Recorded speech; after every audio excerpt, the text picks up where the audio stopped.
There is a legend, whispered across oceans and eras, carried in the lullabies of grandmothers, and etched into the dreams of strangers.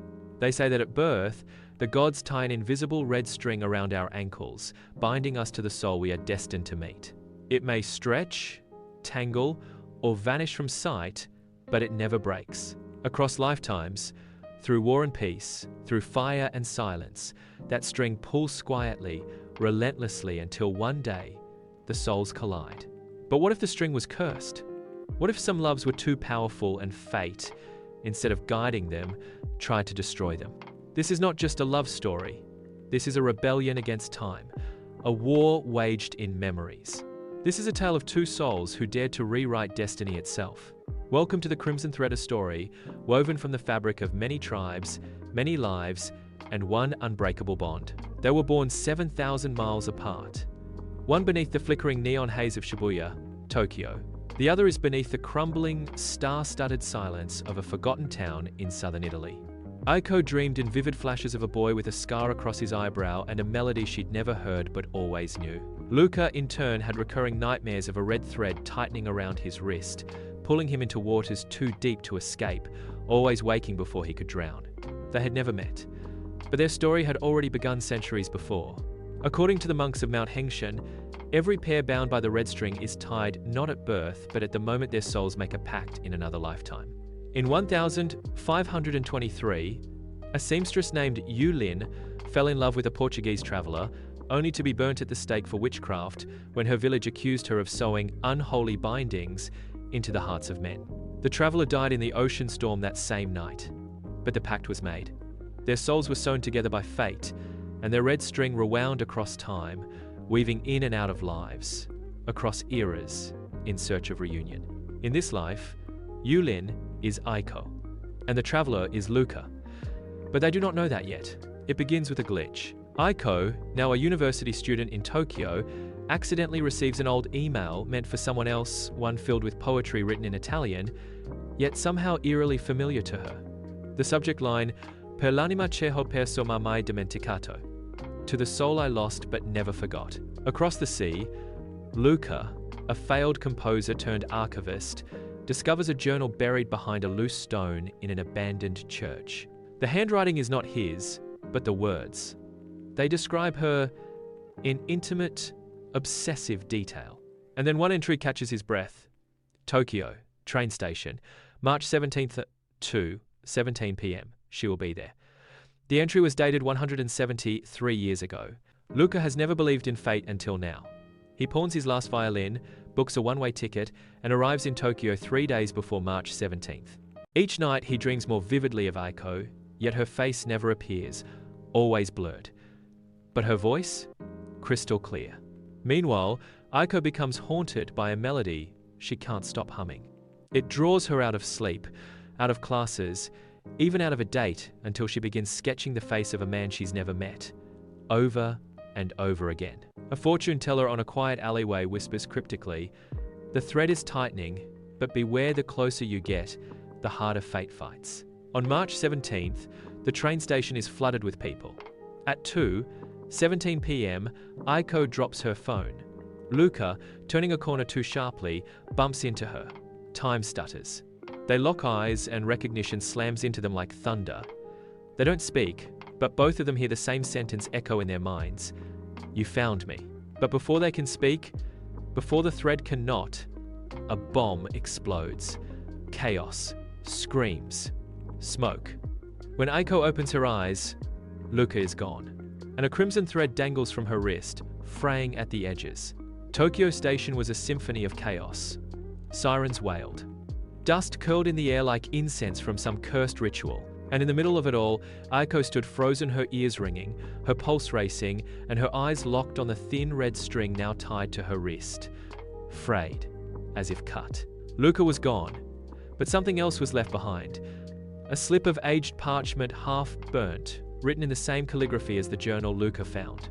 One line stood out. "Those who defy the web of severance will suffer repetition." Meanwhile, Luca awoke in a dimly lit room. No windows, no noise. Just a ticking pocket watch hanging from the ceiling, swinging slowly like a hypnotist's pendulum. He wasn't alone. A woman with silver eyes stood before him, wrapped in crimson robes, and around her neck hung dozens of broken red strings. "You shouldn't have tried to reunite," she said softly. "You are disrupting the balance." "Who are you?" Luca demanded. "I am a severant. We are many. We cut strings that were never meant to knot." She touched his chest, and Luca's memories began flickering, previous lives unraveling. A soldier in wartime China reaching for a woman through fire. A prisoner in Victorian England whispering a name before execution. A diver in ancient Greece watching a woman drown, unable to reach her in time. Each time interrupted. Each time the string cut before the embrace. Your souls try again and again, but you were cursed long ago. You should not exist as one. And now others are waking up, trying to do the same. She held up a knife made of obsidian.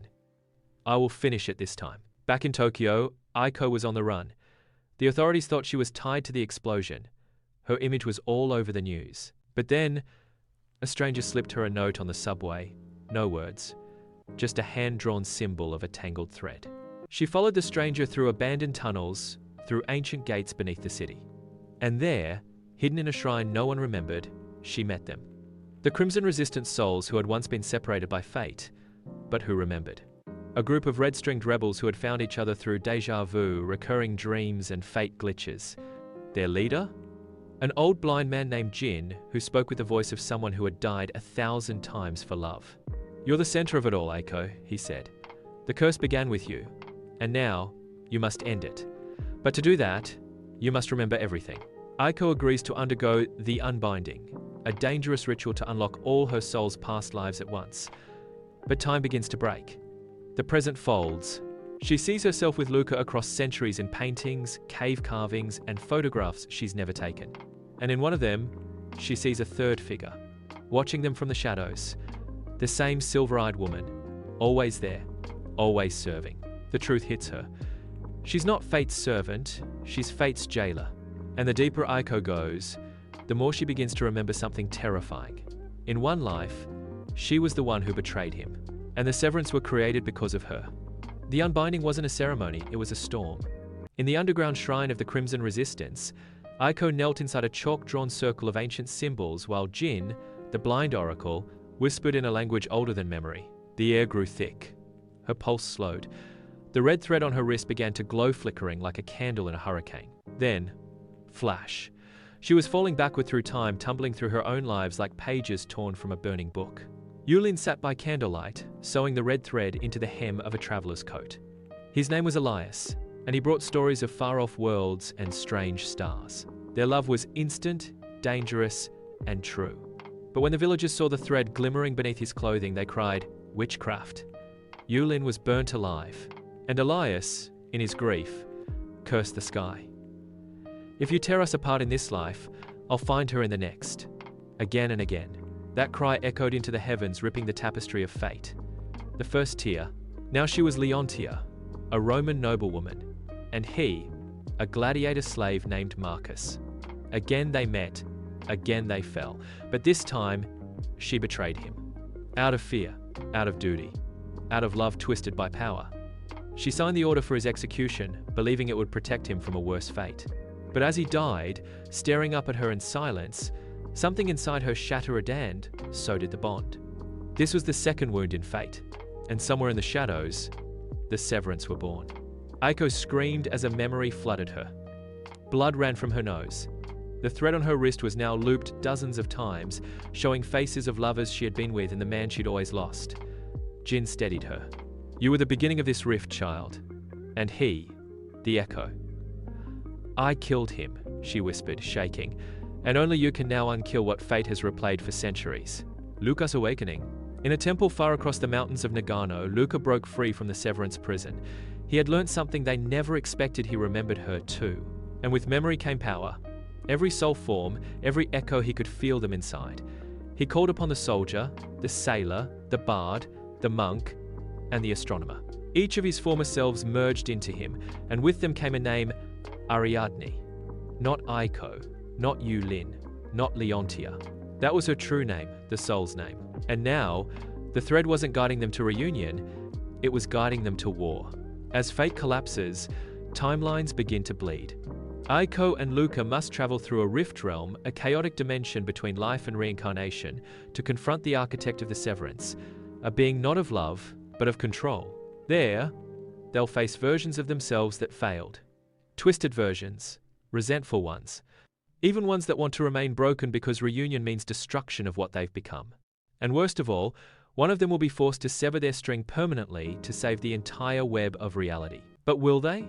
Or will they do what no red-stringed pair has ever done? Reality had begun to fracture. Storms of memory raged across cities. People glimpsed past lives in reflections. Time stuttered. Lovers reunited in dreams they didn't remember having. The red string was unraveling not just for Aiko and Luca, but for all who were ever bound. In the realm between lifetimes, the rift Aiko and Luca stood face to face, surrounded by fragments of who they had been. Around them, the battlefield of ancient China, soaked in blood. A Roman courtyard echoing with the sound of chains. A quiet village by the sea, where the two of them had once grown old together until a fire took it all. And in the center, the architect, a being made of silence and severed strings. "You were anomalies," it said, voice like thunder trapped in a whisper. "Your love disrupted the cycle. Countless timelines shattered because you kept finding each other when you weren't supposed to." "Then maybe love was never the disruption," Aiko said, stepping forward. "Maybe it was the correction." The architect raised its obsidian blade. "If you cut your own string now, the web will heal. Order will return. You'll never suffer again. And we'll never meet again," Luca said. Aiko looked down at the thread tied to her wrist. It shimmered no longer red, but golden. Bound not by fate anymore, but by choice. She gripped Luca's hand. "Let me show you what real love does," she whispered. Together they lifted the blade. But instead of cutting the thread between them, they sliced through the architect itself. And with that, time exploded. The servants vanished. The rift collapsed. And the web of reality rewove itself, not with a single thread, but 1,000 colors. A tapestry of choice. Love stories bloomed across the globe, souls who were once kept apart now walking toward each other, uncertain but pulled by a feeling that no longer needed proof. Aiko and Luca awoke in a quiet room. No chaos, no pain, just each other. "Have we met?" he asked playfully. "Not yet," she smiled, "but we will." And so, the tale of the red string comes to its most powerful end not with destiny fulfilled, but with its course rewritten. Across tribes, across cultures, from the rivers of the Amazon to the steppes of Mongolia, stories have been told of invisible bonds of hearts that echo through time, of love that returns no matter the distance. This was one of them. But now, you must ask yourself, who is your soul calling through the thread? Because sometimes, love is not about finding the right path. It's about defying the wrong one. This has been the Crimson Thread only on Folktales of Many Tribes, where every story, like every soul, is waiting to be remembered.